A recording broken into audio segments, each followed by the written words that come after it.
ለሰው የማይቻል ሁሉ ለእግዚአብሔር ይቻለዋል። እግዚአብሔር ግን ዛሬ ያለውን ነገ ደግሞ የሚደርቀውን የሜዳ ሳር እንዲህ ካለበሰ እናንተንማ ይልቁን እንዴት አያለብስም? እናንተ እምነት የጎደላችሁ። ጌታ ሆይ እምነትን ጨምርልን። የሰናፍጭ ቅንጣት የምታህል እምነት ቢኖራችሁ ይህንን የሾላ ዛፍ ተነቅለ ወደ ባህር ተተከል ብትሉት በሚገባ በታዘዘ ነበር። ለምኑ ይሰጣችሁማል፣ ፈልጉ ታገኙማላችሁ፣ መዝጊያን አንኳኩ ይከፈትላችሁማል።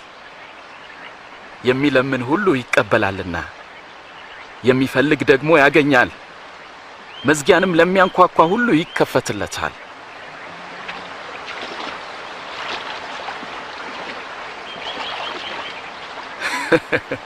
አባት ከሆናችሁ ከናንተ ከማናችሁም ልጁ አሳ ቢለምነው እባብን